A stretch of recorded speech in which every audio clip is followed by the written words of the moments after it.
하나님 말씀은 출애굽기 20장 4절부터 6절까지 교독하겠습니다.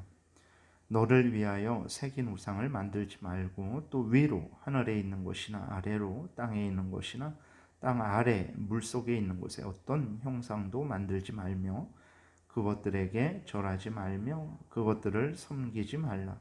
나 내 하나님 여호와는 질투하는 하나님인즉 나를 미워하는 자의 죄를 갚되 아버지로부터 아들에게로 3, 4대까지 이르게 하거니와 나를 사랑하고 내 계명을 지키는 자에게는 1000대까지 은혜를 베푸느니라.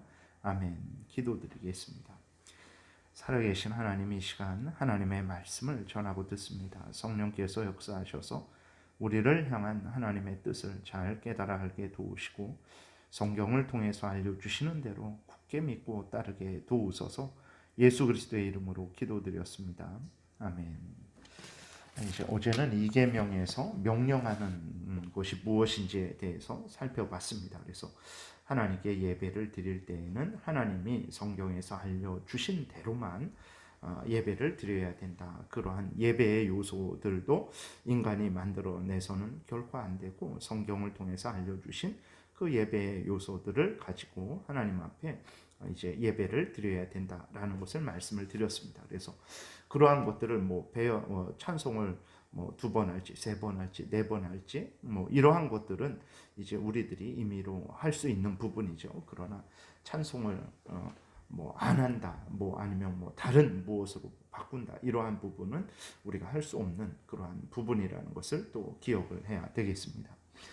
오늘은 또 이계명을 통해서 하나님이 금하시는 것에 대해서 살펴보겠는데, 이계명을 통해서 하나님께서 금하시는 것은 첫 번째로 우상 숭배를 금하신다라는 것을 우리가 아주 분명하게 마음에 새겨야 되겠습니다.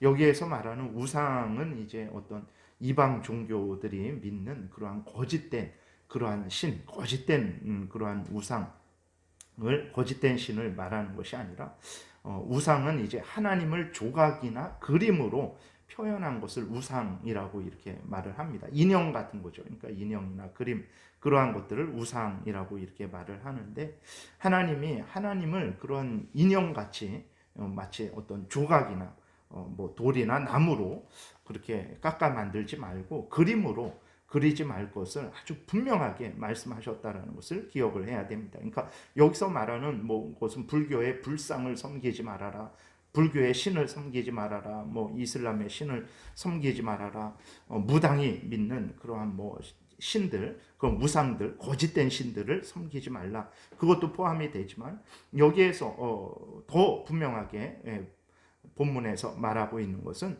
첫 번째로는 하나님을 그렇게 형상으로 표현하지 말라라고 이렇게 말씀하고 있다는 것을 우리가 기억을 해야 되는 것입니다. 그래서 하나님이 우상을 만들지 말라 분명히 말씀을 하셨어요. 그러므로 그리스도인들은 절대로 하나님을 조각이나 그림으로 표현해서는 안 되는 것입니다. 조각이나 그림으로 신을 표현해서 섬기는 것은 거짓된 신을 섬기는 곳에서나 일어나는 일이죠. 어떤 불교나 미신이나 이러한 것들을 보게 되면 온갖 조각이나 그림으로 가득합니다. 근데 그것이 정말 누가 그린 거냐? 그러면 자기들이 그린 거예요. 자기들이 생각해서 임의로 그렇게 그려놓고 만들어놓고 그것을 신이다라고 하면서 거기에 절을 하는 것이죠. 그러니까 그것은 신을 섬기는 것이 아니라 나무 조각이나 돌 조각, 그림, 종이 조각을 섬기는 것이라는 것을 우리가 기억을 해야 되는 것입니다. 이렇게 이방 종교들이 하는 행위들, 인간이 자기 스스로 생각해내서 그림을 그리고 조각을 만들어서 거기에 신성을 부여해서 그 나무 조각이나 돌 조각을 그렇게 섬기는 것, 그것은 하나님이 아니죠. 예를 들어서 우리가 하나님을 어떤 조각으로 표현을 했어요. 그러니까 이제 또 살펴보겠지만 아론이 이스라엘 백성들의 요구를 따라서 이제 황금 송아지를 만들었죠. 근데 그것은 다른 신이 아닙니다. 그것은 하나님을 그렇게 표현을 한 거예요. 자, 봐라, 이게 우리들을 애굽에서 건져내시고 홍해를 건너게 하시고 광야에서 만나를 주신 하나님이다, 이렇게 표현을 한 거거든요. 거기에 대해서 하나님이 얼마나 진노하시고 이스라엘 백성들을 다 진멸하겠다 라고 이렇게 말씀을 하시고 그렇게 진노하셨습니까? 그렇게 하나님을 이렇게 어떤 무엇으로 표현하는 것에 대해서는 하나님이 아주 철저하게 금하신다라는 것을 우리가 기억을 해야 되는 것입니다. 왜 그러냐 그랬을 때 조각이나 그림으로 하나님을 표현하면 그것은 하나님이 아니에요. 왜 그러냐면 하나님은 영이시죠. 살과 뼈가 없으세요. 영이십니다. 살아계시지만 우리 인간처럼 이렇게 살과 뼈가 있어서 우리 인간의 육신의 눈으로 볼 수가 없는 분이십니다. 근데 하나님을 어떻게 표현해 내겠습니까? 그리고 하나님을 어떤 조각이나 그림으로 표현을 해내면 그런 하나님의 존재를 온전히 표현해 낼 수 있겠습니까? 오늘날도 우리들이 누가 아무리 대단한 미술가일지라도 우리의 초상화를 그대로 이렇게 그린다고 해도 우리의 어떤 성격이라든지 우리가 가졌던 그러한 전체적인 그러한 인격이라든지 경험이라든지 이러한 모든 것들 우리들을 온전히 표현해내지는 못하죠. 외모를 비슷하게 그릴 수는 있을지라도 사진으로 찍으면 외모를 그대로 똑같이 표현을 할 수 있을지라도 그것이 우리는 아니죠. 우리의 모든 것은 아닙니다. 그 사진을 보고 우리를 생각하고 우리에 대해서 생각한다면 오해가 되는 거죠. 사진으로 봤을 때는 이런데 실제로 보니까는 다르네요. 사진으로 봤을 때는 성격이 좋은 것 같은데 실제로 보게 되니까 성격이 너무 까탈스럽네요. 이런 식으로 오해가 된단 말이에요. 그렇기 때문에 정말 하나님을 그림으로 그릴 수도 없고 그린다고 한들 하나님의 그 모든 성품들, 속성들을 온전히 표현해 낼 수가 없는 거죠. 하나님의 존재를 그대로 표현할 수 없습니다. 하나님의 지혜를, 하나님의 권능을, 하나님의 거룩을, 하나님의 공의를, 하나님의 자비를, 하나님의 진실을 표현해 낼 수가 없어요. 그리고 하나님은 무한하시고 영원하시고 불변하신 하나님인데 조각으로 무한함을, 영원함을, 불변함을 어떻게 표현을 할 수 있겠습니까? 그럴 수가 없다라는 것을 우리가 분명히 알죠. 그런데도 우리는 하나님을 자꾸 표현을 하려고 그러는 거예요. 어떤 조각으로, 그림으로 이렇게 표현해 내려고 하는 거죠. 우상을 만들어 내려고 하는 거예요. 이것은 심각한 신성 모독이라는 것을 우리가 기억을 해야 됩니다. 어떤 사람이 우리를 그린다고 해놓고 아주 엉망으로 그려놨어요. 정말 이렇게 우리를 우리 모습 그대로 그리지 않고 아주 우습게 그려놨으면 우리는 화를 내죠. 그게 나냐고, 도대체 나를 왜 그렇게 그려냈냐고 라고 우리는 화를 냅니다. 그런데 우리는 하나님을 표현하는 것을 그것도 온전히 표현할 수 없는데 하나님을 표현하려고 하고 또 표현해내고 있는 것들을 보게 되죠. 이것은 하나님을 모독하고 있는 것입니다. 그래서 하늘에 있는 그 어떤 것으로도 땅에 있는 그 어떤 것으로도 바다에 있는 그 어떤 것으로도 표현할 수가 없습니다. 인간의 머리로 절대로 그렇게 표현할 수 없다라는 것을 우리가 기억을 해야 되는 것입니다. 그래서 하나님이 이 계명을 통해서 금하시는 것은 우상, 하나님을 어떤 형상으로, 그러니까 나무 조각이나 돌 조각으로 그렇게 형상으로 만들어내는 것, 하나님을 그림으로 그렇게 그려내는 것을 철저하게 금하신다라는 것을 우리가 또 기억을 해야 됩니다. 그 다음에 이제 또 그 하나님을 조각이나 그림으로 표현하게 되면 결국은 그 조각이나 그림을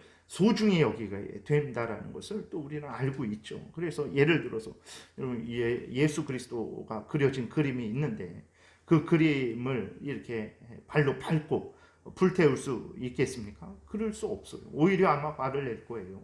왜 예수님이 그려진 그림을 불태우라고 합니까? 라고 화를 낼 거예요.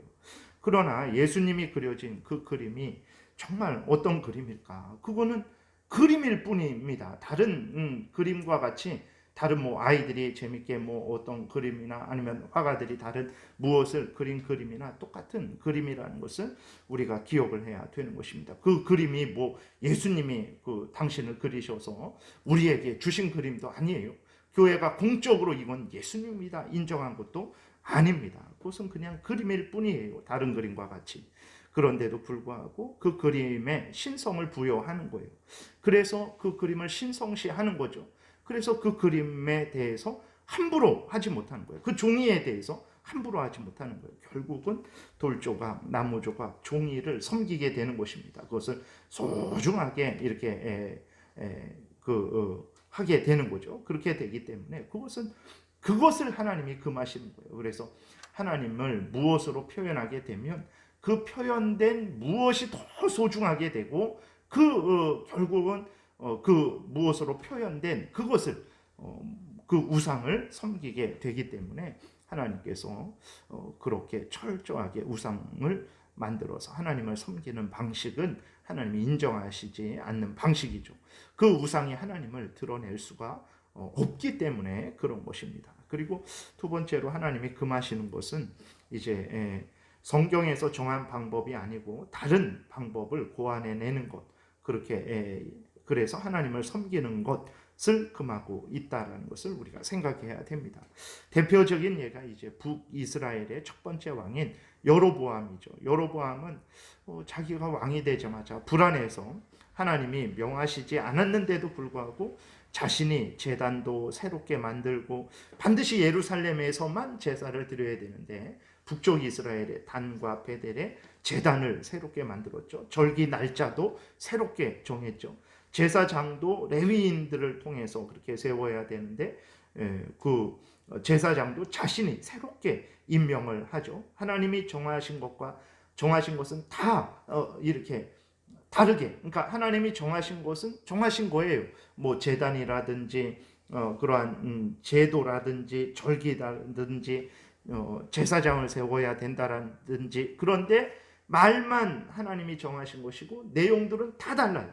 어떤 제단도 새롭게 만들고 다른 곳에 만들고 절기도 다른 날짜로 정하고 제사장도 뭐 이렇게 일반 백성으로 다 그렇게 삼고 완전히 이렇게 바꾸어 버린 거죠. 제사장은 제사장인데 하나님이 인정하시는 제사장이 아니죠. 절기는 절기인데 하나님이 정하신 절기가 아니에요. 이러한 것을 여로보암 왕이 이렇게 행했죠. 그랬을 때 하나님은 이스라엘 백성들 중에서 가장 악한 왕 아합 왕은 너무 잔인하고 아주 악한 왕이죠. 그 나봇의 포도원이 탐나서 그 나봇을 그렇게 거짓으로 하나님을 모독했다, 왕을 모독했다 하고는 거짓으로 그렇게 꾸며서 그 나봇을 살해한 아주 잔인한 잔악한 사람이죠. 근데도 그 아합 왕보다도 더 나쁜 왕은 누구냐 그랬을 때 아주 여로보암 왕입니다. 그러니까 하나님이 말씀하신 것을 다 바꾸어 버렸기 때문에, 그래서 이스라엘 전체 백성들로 하여금 하나님을 하나님으로 믿지 못하게 한 거죠. 하나님이 알려주신 대로 믿고 따라야 하나님과 교제하게 되고 하나님을 바로 알 수 있게 되는데 하나님이 말씀하신 것을 다 바꾸어 버렸어요. 자기가. 그러니까 그 여로보암 왕이 한 대로 따라가다 보면 하나님을 만날 수가 없는 거죠. 그렇기 때문에 여로보암 왕은 아주 북쪽 이스라엘, 남쪽 유다 왕들 중에서 아주 제일 악한 왕으로 이렇게 성경에서 책망을 받고 있는 것을 우리는 보게 됩니다. 그러니까 오늘날도 마찬가지입니다. 시대가 변했다고 하나님이 성경에서 알려주신 방법들로 예배드리지 않는 것, 새로운 무엇을 만들어내는 것. 시대가 어느 시대인데 뭐 예배 너무 재미없다라고 그렇게 하면서 새로운 무엇을 고안해내는 것, 이것은 여로보암과 같은 죄악을 짓는 것이라는 것을 우리가 기억을 해야 되는 것입니다. 오늘날에 뭐 열린 예배라든지 뭐 차 마시면서 뭐 이렇게 그렇게 공연하면서 예배를 드린다든지 뭐 찬양 예배 같은 것도 좀 그런 것이죠. 그래서는 안 됩니다. 그 예배를 드릴 때에는 하나님이 알려주신 그러한 예배의 요소들을 정확하게 사용해서 그것들 안에서만 예배를 이렇게 드려야 되는 거죠. 로마 카톨릭은 성경에도 없는 것들, 수많은 것들을 만들어내죠. 기도도 예수 그리스도를 의지하고 예수 그리스도의 이름으로 하나님 앞에 기도드리면 되는데 거기에 또 마리아를 의지해야 된다, 뭐 성인들을 의지해야 된다, 온갖 이상한 뭐 그 인간의 새로운 것들, 성경에 없는 것들을 만들어내는 거예요. 이러한 것들이 바로 이제 하나님이 철저하게 금하시는 것이라는 것을 기억을 해야 되는 것입니다. 그래서 이 계명을 통해서 하나님이 그러니까 하나님을 나무 조각이나 돌 조각으로 표현해내는 것, 인형같이 만드는 것, 그렇게 하나님을 표현해내는 것, 그것을 철저하게 금하시고 하나님이 정하신 방법을 빼거나 아니면 더하거나 이 모든 하나님이 알려주신 방법을 따르지 않고 자기 임의로 빼버리고 또 자기 임의로 더하는 것, 그것을 철저하게 금하시고 하나님이 알려주신 대로만 예배를 드리시기를 명령하신다는 것을 우리가 기억을 하고 우상과 또 이렇게 새로운 방법을 고안해내는 것이라든지 알려주셨는데도 임의로 빼버리는 그러한 일들을 우리가 행해서는 안 되겠습니다. 기도드리겠습니다. 살아계신 하나님 감사합니다. 오늘도 은혜를 내려주셔서 감사합니다. 하나님을 믿고 섬길 때 하나님이 알려주신 대로 믿고 섬기게 도우소서. 우리 임의로 생각해서 행하지 않게 도우소서. 우리보다 하나님이 지혜로우시고 하나님이 명확하게 하나님을 예배할 때 어떻게 무엇으로 예배해야 되는지 알려주신 것을 다시 한번 우리가 생각하고 하나님의 뜻에 순종하는 복된 신앙생활하게 도우소서. 예수 그리스도의 이름으로 기도드렸습니다. 아멘. 하늘에 계신